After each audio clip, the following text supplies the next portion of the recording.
बात छोटा, यहीं तक हुआ था। तुमको डाउट रहता होगा, हमारा नहीं रहता है। भर दिन में 13 को बैच पढ़ा था, 13 याद रहता है कौन स्लाइड पे है। और तुम लोग छोटा ये को पढ़ता है, यहां तक हम पढ़ा नहीं दिए थे। ये फिगर हम डिस्कस भी किए थे। प्रतिरोध का मतलब होता है विरोध, विरोध का मतलब होता है विद्युत धारा के मार्ग में रुकावट, यही ना होता है। कहता है एक अंतरराष्ट्रीय ओम का मान कितना निरपेक्ष ओम होता है? 1.0049 निरपेक्ष ओम के बराबर होता है। अब चालक के प्रतिरोध को प्रभावित करने वाले कारक, ध्यान दीजिएगा। चालक के प्रतिरोध को प्रभावित करने वाले कारक, देखो प्रतिरोध जो है वो समानुपाती होता है ताप के। अगर ताप का मान बढ़ाइएगा तो प्रतिरोध का मान बढ़ जाएगा, और ताप का मान घटाइएगा तो प्रतिरोध का मान घट जाएगा। ठीक है। प्रतिरोध चालक तार की लंबाई के समानुपाती होता है। किसके समानुपाती होता है?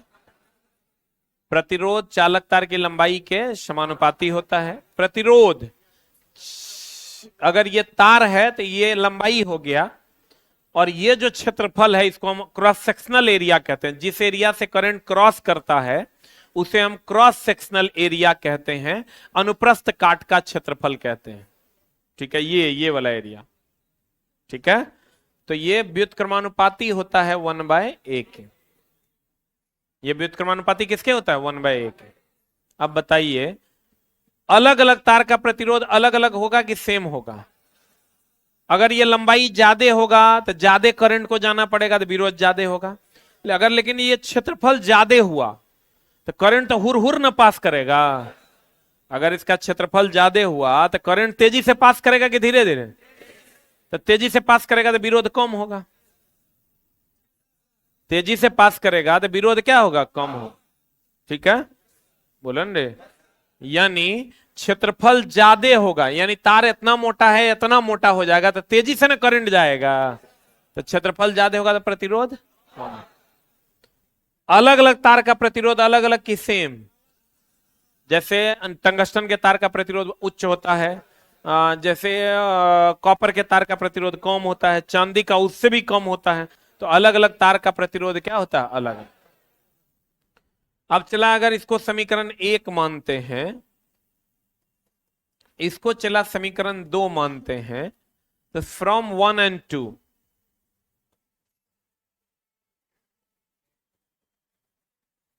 फ्रॉम 1 and 2 आर समानुपाती हो जाएगा L/A।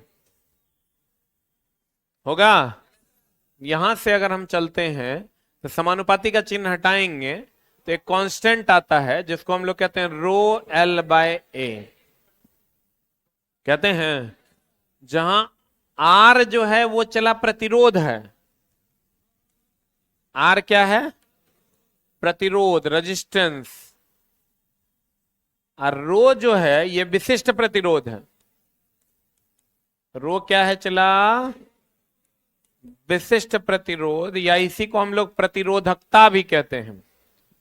विशिष्ट प्रतिरोध, या इसी को हम लोग प्रतिरोधकता भी कहते हैं। प्रतिरोधकता मतलब होता है, इसका इंग्लिश होता है रजिस्टिविटी, इसका इंग्लिश होता है रेजिस्टेंस, और इसका इंग्लिश होता है रजिस्टिविटी। इसका इंग्लिश क्या होता है? रेजिस्टेंस। इसका इंग्लिश क्या होता है? रजिस्टिविटी। बोलो हाँ या ना। अगर ये दोनों समीकरण को आपस में मिला लेते हैं तो आर समानुपाती हो जाएगा L/A। समानुपाती का चिन्ह हटाएंगे तो एक कांस्टेंट आएगा रो। रो को हम लोग विशिष्ट प्रतिरोध या प्रतिरोधकता कहते हैं। सही है ना? अब चला देखो, यहां से अगर हम रो निकालते हैं तो रो बराबर फॉर्मूला क्या हो जाएगा? RA/L। बोलो हाँ या ना। तो रो का जो यूनिट निकालेंगे तो आर का हो गया ओम, ए का हो गया मीटर स्क्वायर, और एल का हो गया मीटर। ई कट जाएगा तो ओम मीटर हो जाएगा। अगर आर का प्रतिरोध हो गया तो ओम, क्षेत्रफल मीटर स्क्वायर, लंबाई मीटर, ई कट जाएगा, ओम मीटर हो जाएगा। यानी विशिष्ट प्रतिरोध या प्रतिरोधकता का यूनिट क्या हो जाएगा? ओम मीटर। क्या हो जाएगा? चालक के प्रतिरोध को प्रभावित करने वाले कारक। तापमान, हम बोले तापमान के बढ़ने से प्रतिरोध क्या होगा? बढ़ेगा कि घटेगा? बढ़ेगा। घटने से? तापमान के बढ़ने से चालक का प्रतिरोध बढ़ता है तथा घटने से घटता है। पदार्थ की प्रकृति बताओ, अलग अलग धातु के तार का प्रतिरोध अलग अलग कि सेम? लंबाई, चालक तार की लंबाई बढ़ने से प्रतिरोध बढ़ता है और घटने से घटता है, यानी आर समानुपाती एल। लंबाई ये हो गया, चला। अनुप्रस्थ काट का क्षेत्रफल ये हो गया। फिर कहता है अनुप्रस्थ काट का क्षेत्रफल। अनुप्रस्थ काट का क्षेत्रफल के घटने से उस चालक का प्रतिरोध बढ़ता है और बढ़ने से प्रतिरोध घटता है। तो बताओ आर बराबर 1/a हो जाएगा, सेकंड समीकरण। अब पहला समीकरण है आर समानुपाती एल, ये है फर्स्ट समीकरण। तो पहला और दूसरा को मिला देंगे तो आर समानुपाती L/A हो जाएगा। समानुपाती का चिन्ह हटाएंगे, क्या आएगा? कांस्टेंट। रो L/A, रो क्या है? विशिष्ट प्रतिरोध या प्रतिरोधकता है। अब विशिष्ट प्रतिरोध या प्रतिरोधकता को देखो डिफाइन कैसे करेंगे। रो बराबर फॉर्मूला क्या हुआ है? RA/L। देखिए चलो जी, एक फॉर्मूला होता है, आप अगर पढ़े होंगे, F बराबर G m1m2/R। पढ़े हैं? इसमें अगर ये पढ़े होंगे चला जी, तो अगर इसके द्रव्यमान को एकांक मान लिया जाए, इसकी द्रव्यमान को एकांक मान लिया जाए, त्रिज्या को एकांक यानी एक मान लिया जाए, तो F बराबर G के हो जाएगा। नहीं समझे? अगर द्रव्यमान को 1 किलोग्राम मान लिया जाए, ये भी एक, ये भी एक, दूरी को भी एक, ये R दूरी है, इसको भी एक मान लिया जाए, तो G जो है वो F के बराबर हो जाएगा। नहीं है बुझा होगा? तो कहते हैं चला वैसे ही यहां अगर हम कहें एकांक लंबाई और एकांक क्षेत्रफल में उपस्थित प्रतिरोध की मात्रा को प्रतिरोधकता कहते हैं। बोलिए। एकांक लंबाई और एकांक क्षेत्रफल में उपस्थित प्रतिरोध की मात्रा को प्रतिरोधकता कहते हैं। एकांक लंबाई और एकांक क्षेत्रफल में उपस्थित प्रतिरोध की मात्रा को प्रतिरोधकता कहते हैं। एकांक त्रिज्या, एकांक दूरी और एकांक द्रव्यमान में उपस्थित जी की मात्रा को एफ कहते हैं। बोलो। तो वही यहां डेफिनेशन है। किसी चालक पर रो बराबर फॉर्मूला होता है RA/L। कहता है किसी चालक पदार्थ का विशिष्ट प्रतिरोध, विशिष्ट प्रतिरोध बोले तो रो, विशिष्ट प्रतिरोध, विशिष्ट प्रतिरोध उस पदार्थ से बने इकाई लंबाई तथा इकाई अनुप्रस्थ परिच्छेद का क्षेत्रफल के तार का प्रतिरोध के बराबर होता है।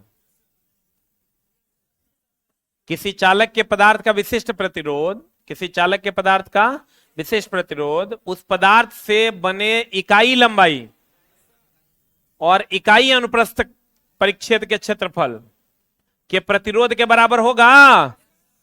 इसको किससे सूचित करते हैं? रो से।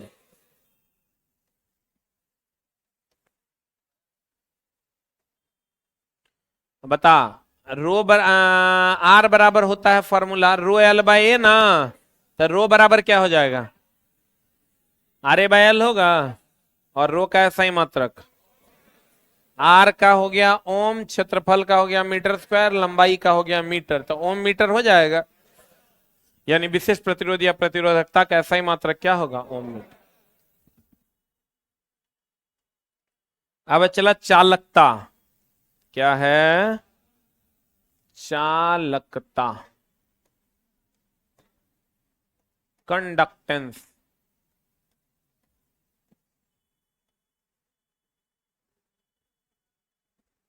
चालकता बोले तो कंडक्टेंस। प्रतिरोध के व्युत्क्रम को चालकता कहते हैं। अगर प्रतिरोध ज्यादा होगा तो चालकता कम होगा, प्रतिरोध कम होगा तो चालकता अधिक होगा। जैसे प्रतिरोध यानी विरोध कम होगा तो चालन ज्यादा होगा, अब विरोध ज्यादा होगा तो चालन कम होगा। सही है ना? यानी चालकता को हम लोग जी से डिनोट करते हैं। किससे डिनोट करते हैं? जी बराबर होता है 1/r, यानी चालकता बराबर 1/प्रतिरोध। चालकता बराबर 1/प्रतिरोध। तो बता जी का सही मात्रक क्या हो जाएगा? ये ओम नीचे है, 1/ओम हो जाएगा। जी का सही मात्रक 1/ओम होगा। ये ऊपर जाएगा पर ओम होगा।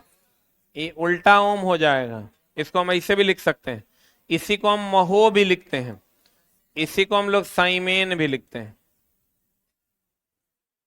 देखो, प्रतिरोध के व्युत्क्रम को क्या कहेंगे? चालकता। यानी प्रतिरोध बढ़ेगा, चालकता घटेगा। और चला इसका सही मात्रक 1/ओम हो जाएगा। 1/ओम हो जाएगा, ऊपर जाएगा पर ओम हो जाएगा, पर ओम हो जाएगा यानी उल्टा ओम हो जाएगा। इसी को हम हो लिखते हैं, इसी को हम क्या लिखते हैं? साइमेन। बोलो न रे। एक बात बताइए, ताप प्रतिरोध जो है वो समानुपाती होता है ताप के। बोलो हाँ या ना। तो ताप बढ़ाएंगे तो प्रतिरोध क्या होगा? अब प्रतिरोध बढ़ेगा, चालकता घटेगा ना। यानी हम ये कह सकते हैं कि ताप जब बढ़ाएंगे तो प्रतिरोध का मान भी बढ़ेगा। अब प्रतिरोध का मान बढ़ेगा, चालकता घटेगा। यानी ताप के बढ़ने से चालकता घटेगा। फिर से समझिएगा, ताप बढ़ाएंगे तो प्रतिरोध बढ़ेगा। अब प्रतिरोध बढ़ेगा, चालकता घटेगा। तो यानी ताप बढ़ेंगे, प्रतिरोध बढ़ेगा, प्रतिरोध बढ़ेगा, चालकता घटेगा, यानी ताप के बढ़ाने से चालकता घट जाएगा। बोलन रे।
Hello hello hello hello hello hello. बात तब तक सब बात तुम लोग कर लिया आपस में ना। देखो चला, चालकता की अगर हम बात करें तो चालकता जो होता है चला, वो प्रतिरोध के व्युत्क्रम को चालकता कहते हैं। किसके व्युत्क्रम को? पदार्थ का वह गुण जो विद्युत धारा के प्रवाह में सुगमता प्रदान करता है उसे चालकता कहते हैं। इसे किससे सूचित करते हैं? जी से। कहते हैं किसी पदार्थ की चालकता उसके प्रतिरोध का क्या होता है? व्युत्क्रमानुपाती, यानी जी बराबर 1/r। तो 1/r हो गया, तो 1/r 1/ओम हो गया, यदि पर ओम हो जाएगा। अब पर ओम हो जाएगा तो महो हो जाएगा। अब महो को ही साइमेन कहते हैं। चालकता का ऐसा ही मात्रक हो जाएगा, पर ओम या उल्टा ओम या महो या साइमेन। ठीक है। विद्युतीय क्षेत्र और धारा घनत्व के अनुपात को भी विद्युतीय चालकता कहते हैं। ये एगो नया फॉर्मूला है चला। विद्युतीय क्षेत्र और धारा घनत्व का जो अनुपात है उसको भी हम लोग क्या कहते हैं? चालकता। अब हम अभी तुरंत बढ़ा बताए थे चला कि प्रतिरोध जो है वो समानुपाती किसके होता है? ताप के। बताए थे। आज चालकता जो होता है वो 1/प्रतिरोध होता है। बोलो हाँ या ना। तो अगर ताप के मान को बढ़ा दीजिएगा, ताप के मान के को बढ़ा दीजिएगा तो प्रतिरोध बढ़ेगा कि घटेगा? ताप बढ़ेगा तो प्रतिरोध बढ़ेगा, प्रतिरोध बढ़ेगा तो चालकता क्या होगा? घटे। सही है। कहते हैं ताप बढ़ने से प्रतिरोध का मान बढ़ता है तथा चालकता क्या हो जाता है? घटता। ताप बढ़ेगा प्रतिरोध बढ़ेगा, प्रतिरोध बढ़ेगा चालकता घट जाए। सही है ना।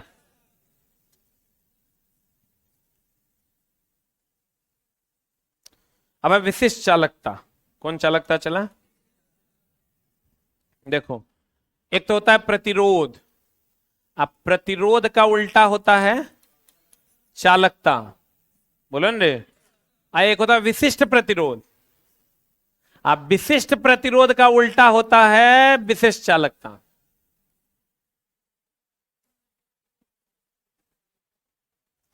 यहां आर जो है ये प्रतिरोध है। आर क्या है? जी क्या है? चालकता है। रो क्या है? रो विशिष्ट प्रतिरोध है। सिग्मा जो है चला, ये सिग्मा है विशिष्ट चालकता।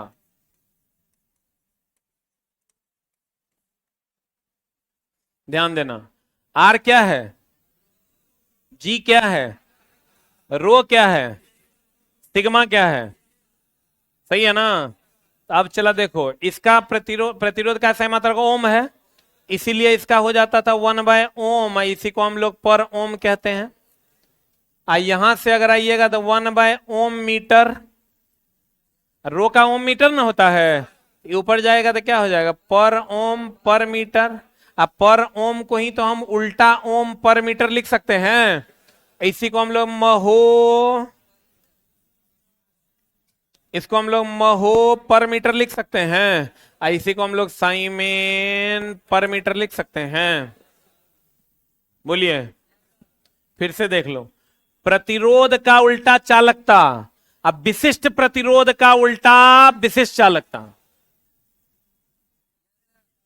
विशिष्ट प्रतिरोध का उल्टा विशिष्ट चालकता। प्रतिरोध का मात्रक होता है ओम, तो 1/ओम हो गया तो पर ओम हो जाएगा। इसी को हम लोग महो भी कहते हैं, इसी को हम लोग साइमेन भी कहते हैं। 1/ओम मीटर, तो 1/ओम मीटर पर मीटर हो जाएगा। इसको उल्टा ओम पर मीटर, इसको महो पर मीटर, इसको साइमेन पर मीटर कहते हैं। बोलो रे। अब रो क्या है? विशिष्ट प्रतिरोध। सिग्मा क्या है? विशिष्ट चालकता। आर क्या है? प्रतिरोध। जी क्या है? चालकता। प्रतिरोध के उल्टा को चालकता कहते हैं और विशिष्ट प्रतिरोध के उल्टा को विशिष्ट चालकता कहते हैं। विशिष्ट चालकता को सिग्मा से डिनोट करते हैं जबकि चालकता को जी से डिनोट करते हैं। प्रतिरोध को आर से डिनोट करते हैं जबकि विशिष्ट प्रतिरोध को रो से डिनोट करते हैं। बोलो रे। कहते हैं विशिष्ट चालकता। विशिष्ट चालकता विशिष्ट प्रतिरोधकता का व्युत्क्रम होता है। इसे सिग्मा से सूचित किया जाता है। सिग्मा इज इक्वल टू 1/रो। सिग्मा बराबर हो जाएगा 1/रो का होता है ओम मीटर ना। तो पर ओम, उल्टा ओम पर मीटर, महो पर मीटर, ये नहीं होगा, साइमेन पर मीटर। बोलन रे।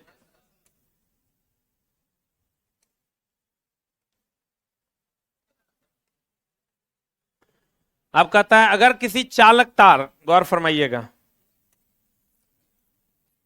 एक बात बताइए, आर बराबर फॉर्मूला होता है rho L but A, in formula होता है, आर बराबर फॉर्मूला होता है रो एल बट ए। बताइए अगर इस लंबाई को 2 गुना कर देंगे तो ये भी 2 गुना हो जाएगा, ये 4 गुना तो ये भी 4 गुना। बोलिए। लेकिन अब बताइए किसी तार को अगर हम लोग खींचते हैं तो ये लंबाई मान लो 5 मीटर है और चौड़ाई मान लो 2 मीटर है। अगर खींचते हैं हम लोग तो लंबाई हो जाएगा 7 मीटर, 5 दूनी 10 है ना, 10 मीटर, और चौड़ाई हो जाएगा 1 मीटर। तो आयतन तो कांस्टेंट रहेगा, आयतन, लंबाई बढ़ेगा तो चौड़ाई घट जाएगा, तो आयतन वही नहीं रहेगा। अगर चला इसको दुगुना तो ये भी दुगुना, ये 4 गुना तो ये भी 4 गुना। लेकिन आर बराबर अगर रो एल बाय ए होता है, अब हम ऊपर नीचे ए से गुना भाग कर देते हैं या एल से गुना भाग कर देते हैं, किससे गुना भाग कर देते हैं, तो ये हो जाएगा चला रो एल स्क्वायर ए इंटू एल। आपको पता है क्षेत्रफल गुना लंबाई आयतन होता है, क्षेत्रफल गुना लंबाई, क्योंकि क्षेत्रफल बोले तो लंबाई गुना चौड़ाई, और लंबाई गुना चौड़ाई या ई गुना एल, तो आयतन हो जाएगा, तो ये हो जाएगा वॉल्यूम। अगर वॉल्यूम कांस्टेंट रहे तो लंबाई को जब दुगुना करेंगे खींच के तो ये 4 गुना हो जाएगा। बोलो रे। इसको 2 गुना करेंगे बिना खींचातानी के, अगर 2 गुना करेंगे तो ये 2 गुना हो, खींच देंगे तो 3 गुना कर देंगे लंबाई तो 9 गुना हो जाए। तो आपको याद ना रहे तो आप ऐसे याद रखिएगा कि अगर खींचातानी करके 1 थप्पड़ मारेंगे तो बिना खींचातानी के 1 थप्पड़ मारेंगे तो 1 थप्पड़, 2 मारेंगे तो 2, और खींचातानी करेंगे तो ज्यादा गुस्सा आएगा। 2 का 4, 3 का 9, 6 का 36, 5 का 25। इसको जैसे चला स्टैंड अप, इसको हम 1 थप्पड़ मार देते हैं तो ये भी हमको 1 थप्पड़ मारेगा। और अगर हम इसको खींचातानी करके तब 1 थप्पड़ मारते हैं, 2 थप्पड़ मारते हैं तो ये हमको 4 मारेगा, क्योंकि खींचातानी करेंगे ज्यादा गुस्सा आएगा। 3 मारेंगे तो 9। तो अगर खींचातानी करें ना क्वेश्चन, तो 3 का 9, 6 का 36, 5 का 25 गुना। अगर कहेगा किसी तार की लंबाई को खींचकर 3 गुना कर दिया गया तो प्रतिरोध 9 गुना हो जाए। अगर किसी तार की लंबाई को 3 गुना कर दिया गया तो प्रतिरोध 3 गुना हो जाए। सही है। कहता है अगर किसी चालक तार की लंबाई को x गुना कर दिया जाए तो प्रतिरोध x गुना हो जाएगा, तथा अगर खींचकर x गुना कर दिया जाए तो प्रतिरोध कितना गुना हो जाएगा, x से। यानी खींचातानी करेंगे तो कितना गुना, x स्क्वायर गुना, खींचातानी नहीं करेंगे तो x गुना। फिर कहता है प्रतिरोधों का समूहन। प्रतिरोधों का समूहन 2 प्रकार का, एक श्रेणी क्रम समूहन और एक समानांतर। एक श्रेणी क्रम समूहन, एक समानांतर क्रम समूह।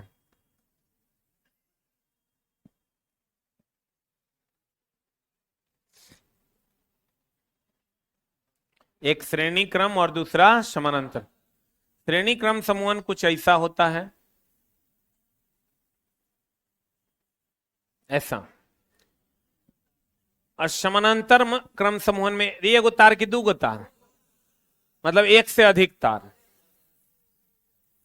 सही है ना। यहां में हम लोग 2 ही रेजिस्टेंस यूज करते हैं।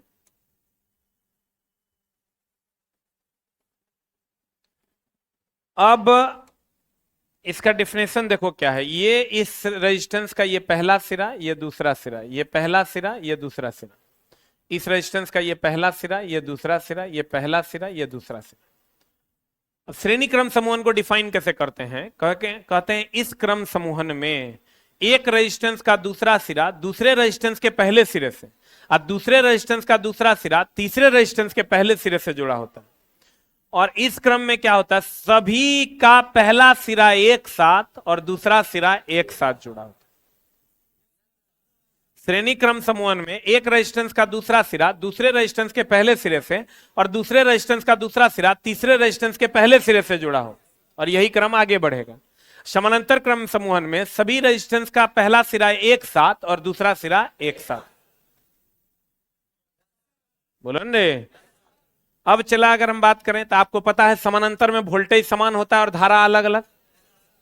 वोल्टेज समान, धारा अगर इससे आई गया तो इससे I1 जाएगा और इससे क्या जाएगा I2।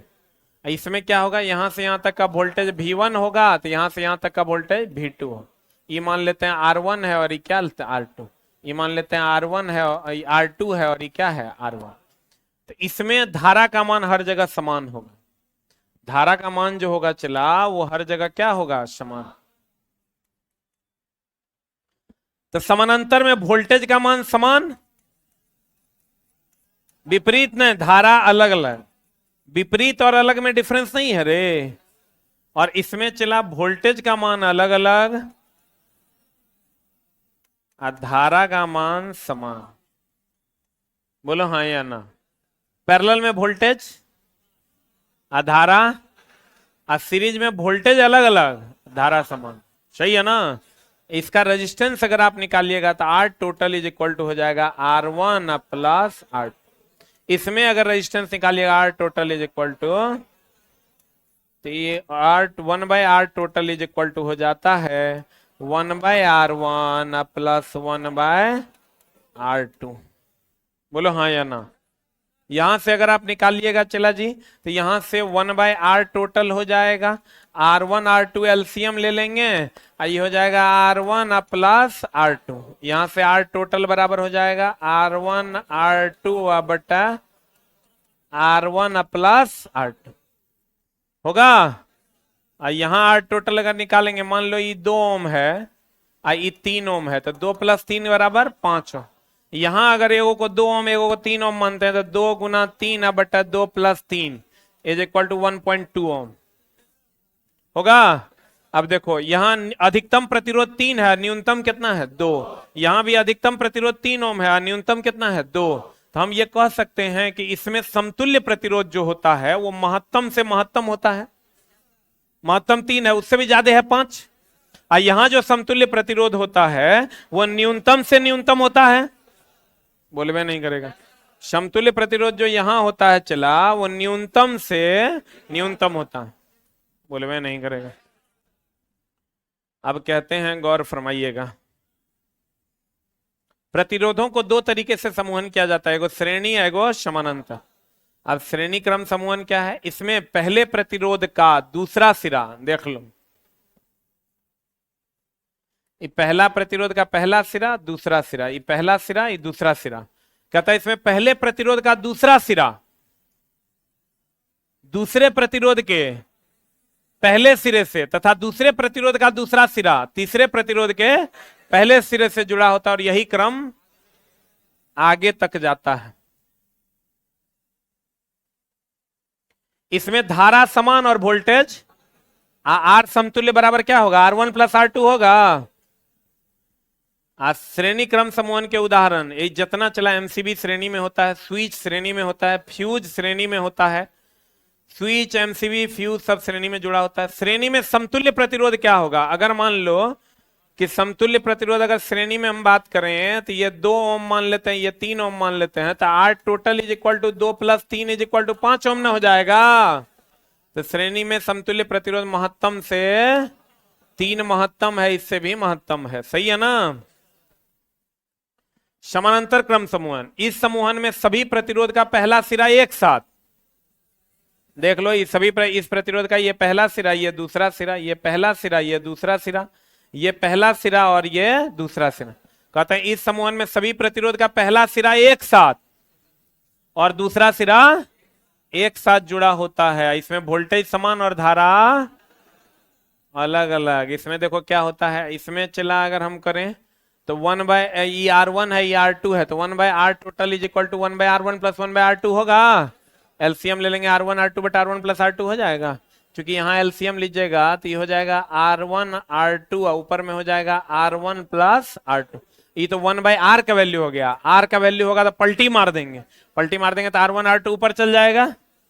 बोलो न रे, अब बटा R1 प्लस R2।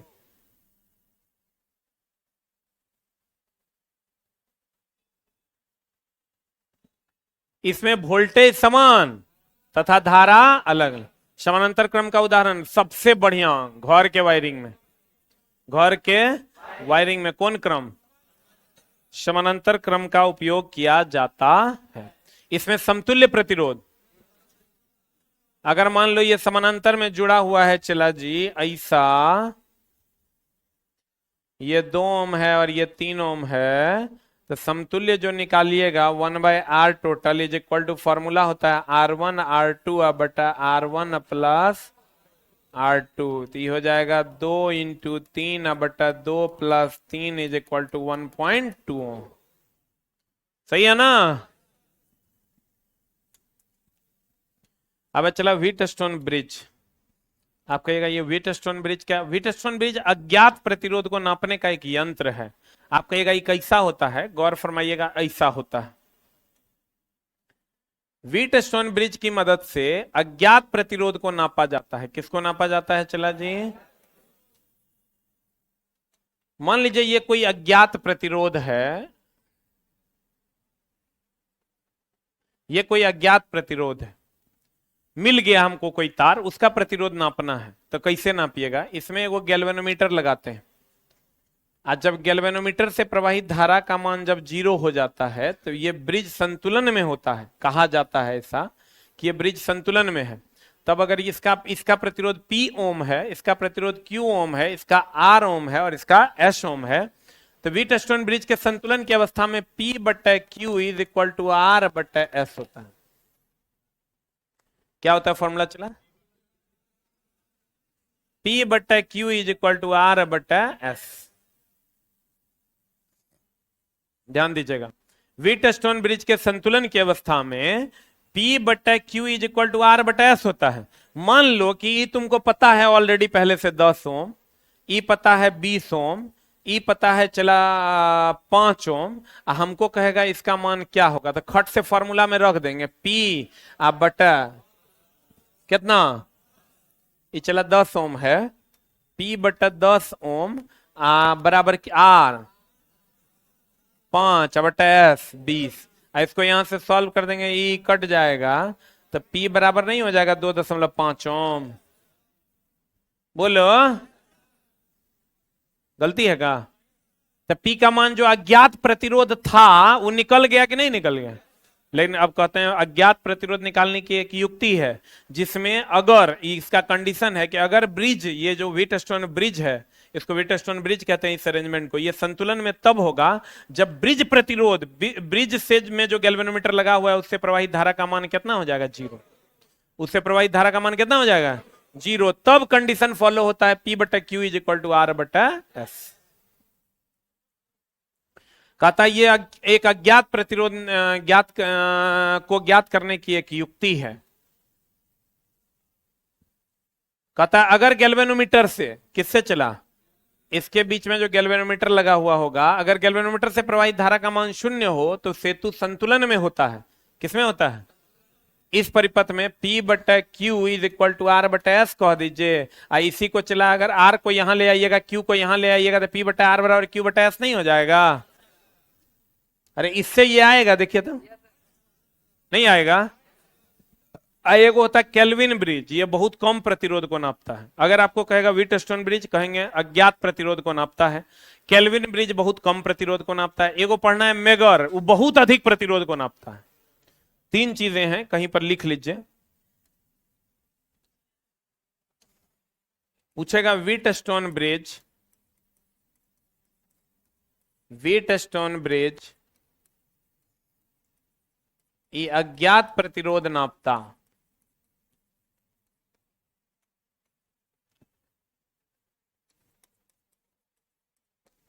अज्ञात प्रतिरोध नापता। केल्विन ब्रिज कम प्रतिरोध नापता, और एक होता है मेगर, ये उच्च प्रतिरोध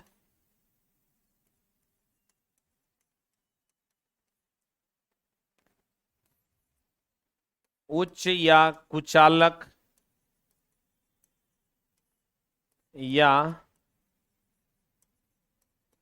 पृथ्वी का प्रतिरोध नापता।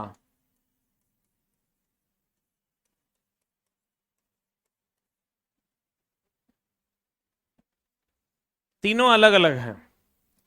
उच्च कहेगा या कुचालक का प्रतिरोध कहेगा या पृथ्वी का प्रतिरोध, तीनों उच्च होता है। कुचालक का भी उच्च होता है, पृथ्वी का भी उच्च होता है।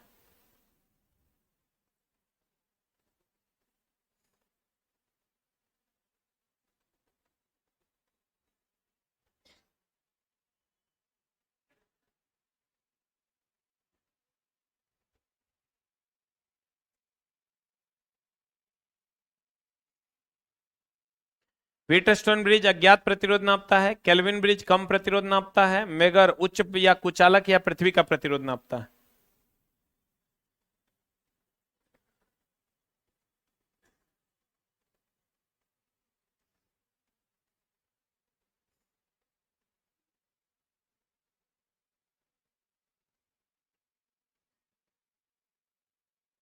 हो गया। मेगर का काम क्या है, चला उच्च प्रतिरोध को नापना, कुचालक का प्रतिरोध या पृथ्वी का प्रतिरोध नापना। पिछले बार एलपी में क्वेश्चन फेमस रहा था। केल्विन ब्रिज से न्यूनतम यानी 1 ओम का प्रतिरोध मापा जाता है, मतलब कम नापा जाता है कि ज्यादा? कम नापा जाता है। अब चला ध्यान से देखो, हमने कहा प्रतिरोध जो विद्युत धारा का विरोध करता है कि सपोर्ट, उसका उल्टा चालकता, प्रतिरोध का उल्टा। एक वो हमने कहा विशिष्ट प्रतिरोध, विशिष्ट प्रतिरोध का उल्टा विशिष्ट चालकता। इसका मात्रक होता है ओम, इसका मात्रक होता है उल्टा ओम या पर ओम या उल्टा ओम या महो या साइमेन, यही ना होता है। इसका मात्रक होता है ओम मीटर, इसका होता है 1/ओम मीटर। 1/ओम मीटर बोले तो पर ओम पर मीटर या उल्टा ओम पर मीटर या महो पर मीटर या साइमेन पर मीटर, यही ना होता है।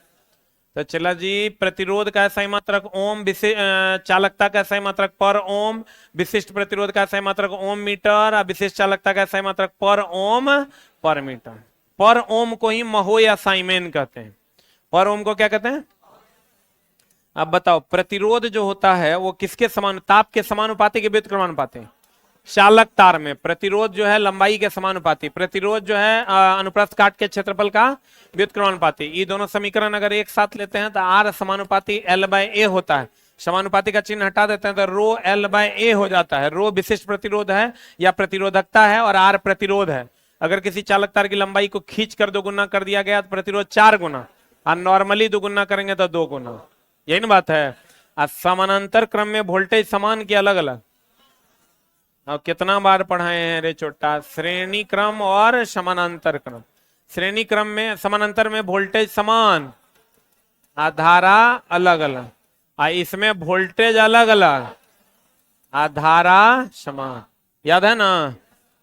इसमें चला स्विच, एमसीबी, फ्यूज, ये सब श्रेणी में, घर का वायरिंग समानांतर में। इसमें समतुल्य प्रतिरोध जो होगा R total is equal to होता है R1 R2 बटा R1 प्लस R2। तो इसमें जो समतुल्य प्रतिरोध होगा वो 2 गुना 3 बटा 2 प्लस 3 इज इक्वल टू 1.2। समतुल्य प्रतिरोध न्यूनतम से न्यूनतम होगा। इसमें जो समतुल्य प्रतिरोध होगा R1 plus R2 is equal to 2 plus 3 is equal to 5, महत्तम से महत्तम होगा। बोलो रे, आज के क्लास से चला 2 क्वेश्चन फिक्स है, इसलिए इसको ध्यान से समझ लो। आज की कक्षा यहीं तक। Thank you very much. चला, आपका मेमोरी टेस्ट का बुकलेट आ गया होगा, तो बुकलेट लेके लेना नहीं है, खाली पढ़ना भी है।